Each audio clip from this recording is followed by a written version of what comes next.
But the problem with the Democratic Party is that everybody is usually always fighting for and vying for self. There is no real cohesion, and that's where it all falls apart. So while she's doing this, she's isolating herself within the party, and the party leadership then becomes less also effective because then they lose the visibility, which you do need to some extent, which I agree with her. To some extent, you do need that level of visibility, but what happens is she gets cut off. And in getting cut off, the whole party now loses a piece of apparatus that they might need based on how they feel about her particular actions and behaviors, which I don't necessarily agree with, but I also think that there is a necessary evil into what she's doing. What's good? It's your boy, the Black Anglo-Saxon, your favorite neighborhood political scientist. I'm back here again with another episode of From the Hood to the Hill. Today we're going to be talking about your girl Jasmine Crockett. It's going to be real quick. I just wanted to touch on her interview from The Atlantic. She talked about, how she focuses on her social media, as well as just some of the other tactics that she think is good for the party. And I just have a few disagreements that I think land the Democrats in a lot of trouble, especially when it comes to their opposition as it relates to Donald Trump. So without further ado, we're going to go ahead and get into it. I appreciate y'all for being here. Hit the like button, hit the subscribe button, and I thank you very much. But let me pull this up real quick for everybody. All right, so here we have it, your girl Jasmine Crockett. This is a Democrat for Trump era. So this is Jasmine Crockett's testing out, everybody understands that she has kind of that core style that Donald Trump is accustomed to in terms of how he kind of navigates politics.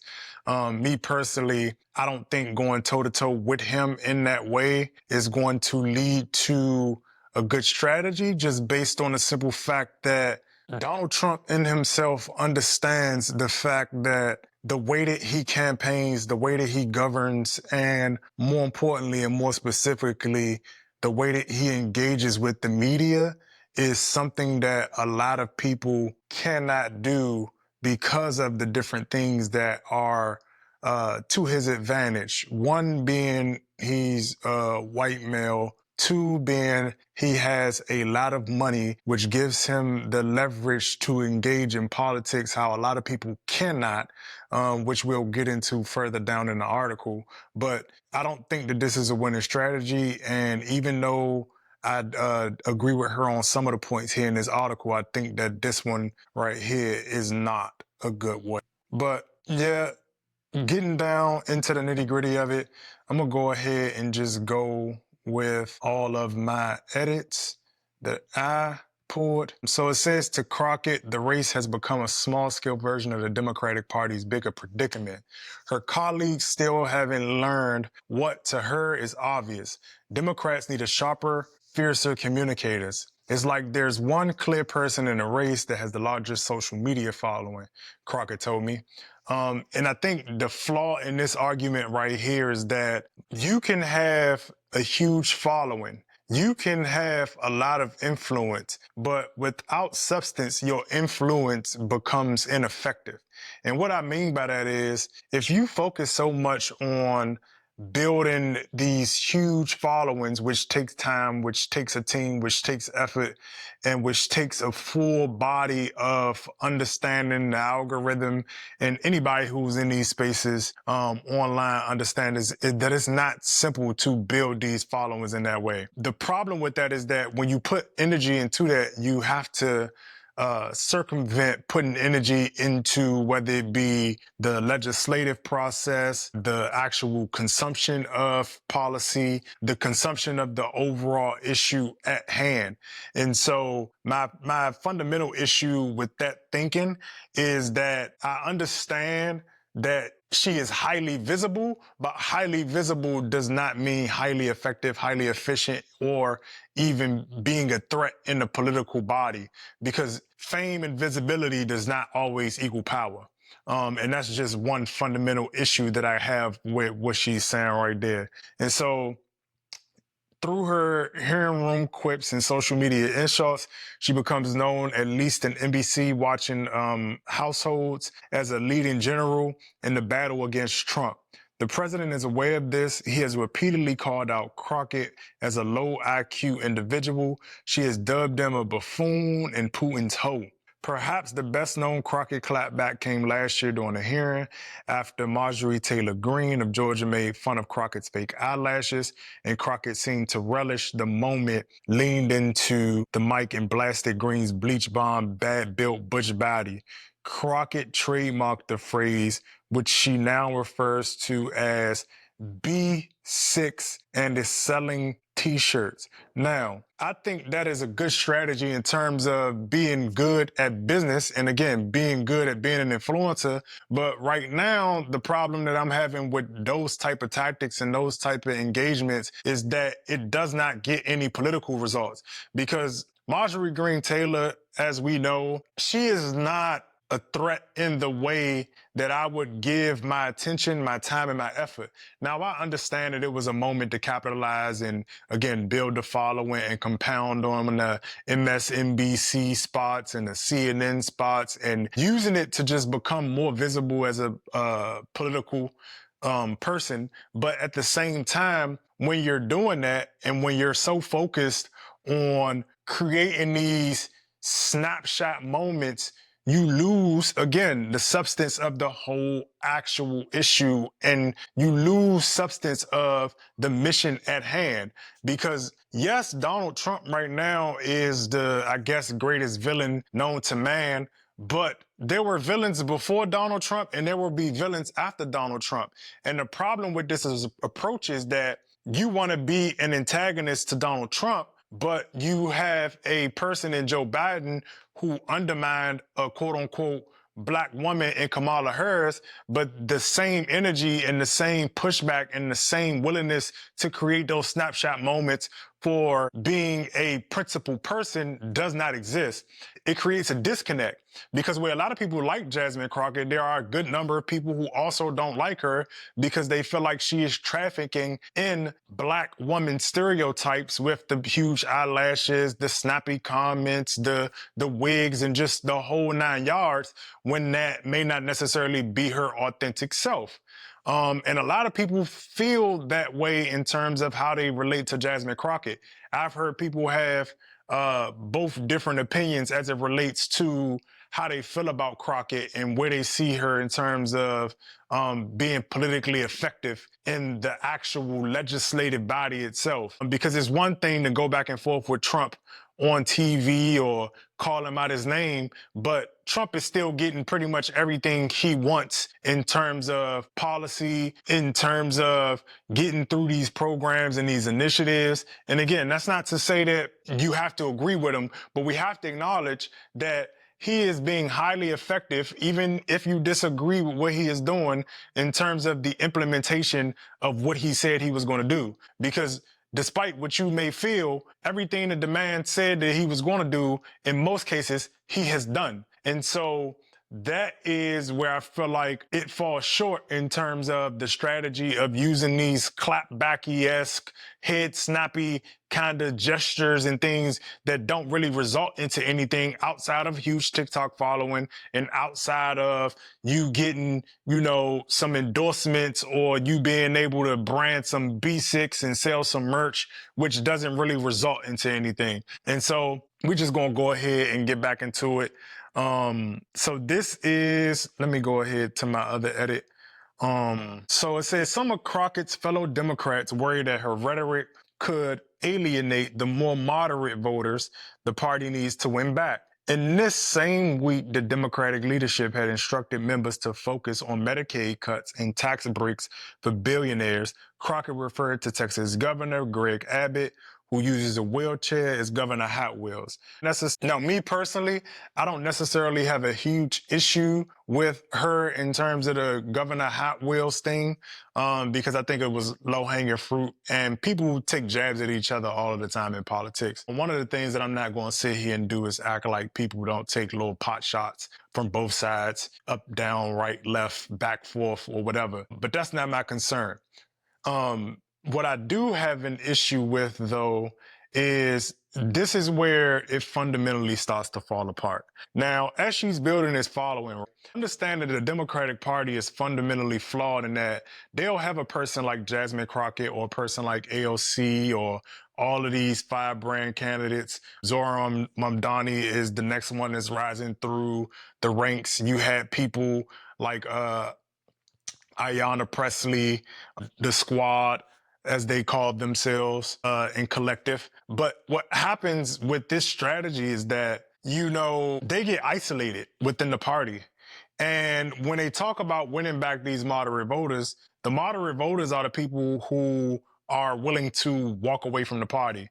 We don't necessarily have to speak to what demographic they fall in, because a lot of us know. But this is where I also tell people that it's problematic for us as Black people being a monolith, because it is those swing voters, those moderate voters, quote unquote, that lose interest in what people may deem as unacceptable behavior, so long as the behavior actually gets them something within the context of their self-interest. So they're perfectly fine with her being that way so long as it gets them W's.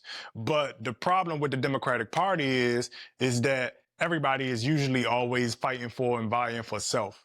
There is no real cohesion, and that's where it all falls apart. So while she's doing this, she's isolating herself within the party, and the party leadership then becomes less also effective, because then they lose the visibility, which you do need to some extent, which I agree with her. To some extent, you do need that level of visibility. But what happens is she gets cut off.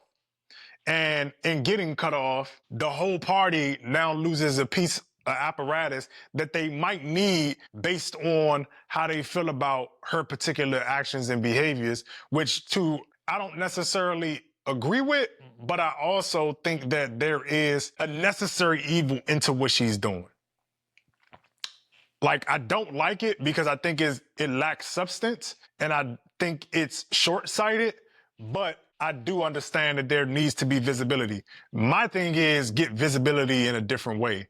And if that means that you have to create a different voter base, or you have to build different channels and mechanisms to be able to touch people by doing things differently, then do that. Don't just be lazy and say, oh yeah, I'm going to go ahead and do 2-minute hot pot shots and call, Governor Hot Wheels and do all of this other stuff to try to get easy wins, So we jump down a little bit more.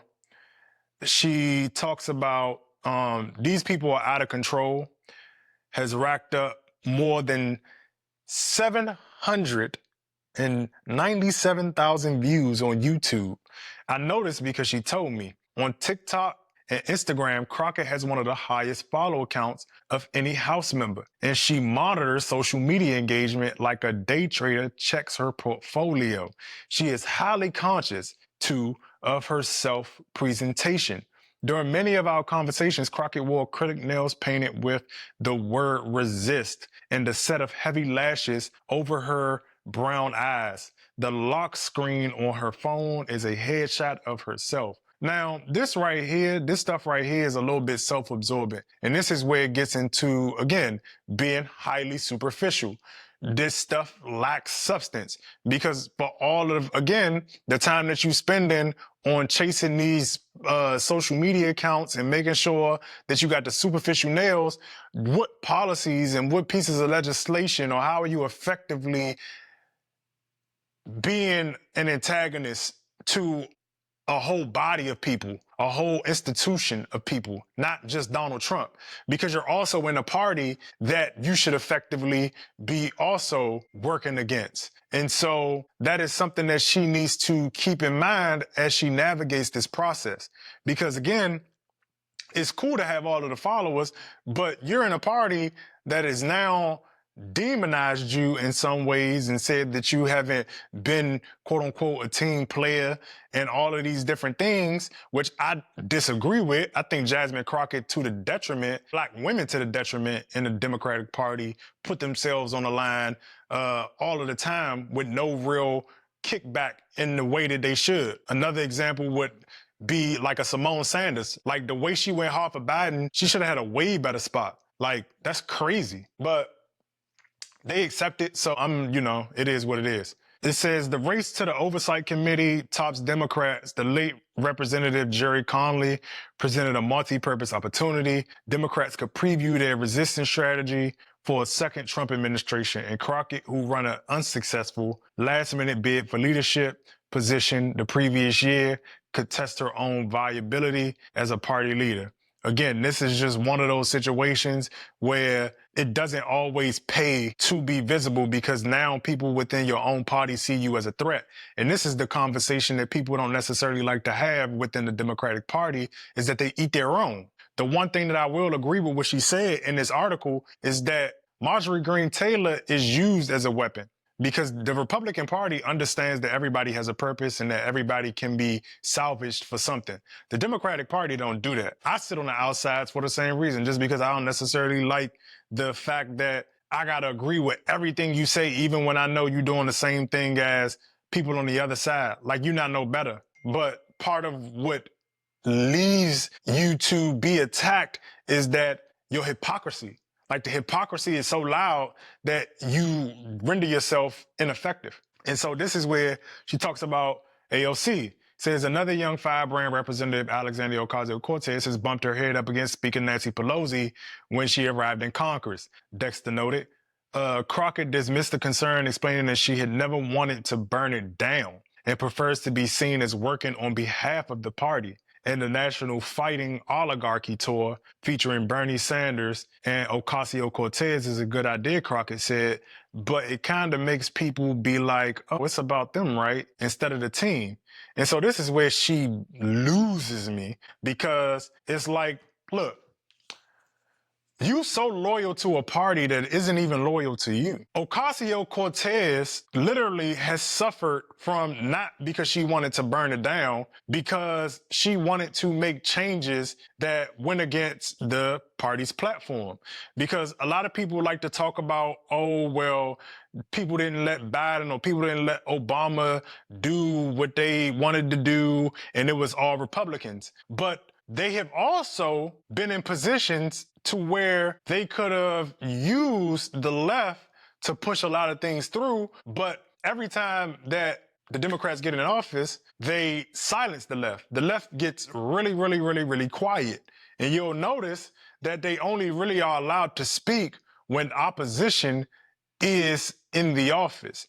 Because what happens is, a lot of the platforms and a lot of the actual policy initiatives from a conceptual standpoint are not necessarily openly welcomed by the whole Democratic Party. And so you have a person in Jasmine Crockett who's saying, oh, well, I'm not tripping off of that because I'm not trying to burn it down like AOC.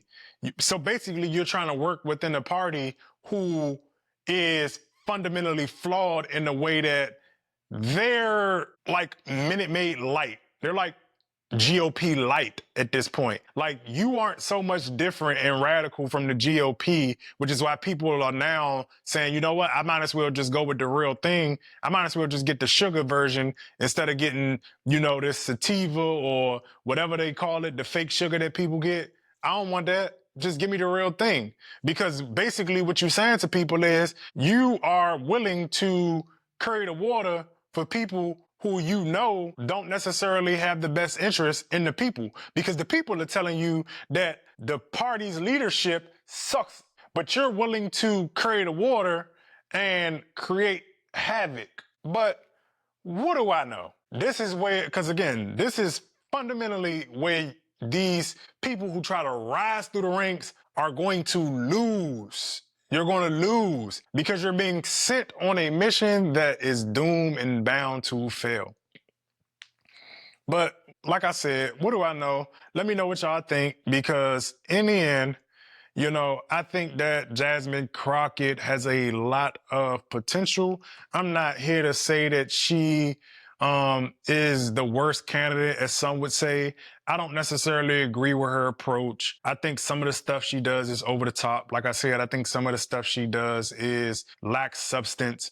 What I think we need in terms of strategy is people who actually really and truly understand policy that can come in and yes, kind of have that charisma, but also be able to insert and inject actual policy into the conversation as well, you know? And because just having a huge following account means absolutely nothing. Power doesn't care about fame. It absolutely does not. Power be like, nah, I can care less about that. Ask DC. Walmart hit their ass with the, okay, I'm out of here. I don't care about what y'all got going on, man. Fuck y'all gonna do to me, man. And so you gotta be real careful about that. And people have to understand that just because you able to do all that snappy stuff, people don't care about that, man.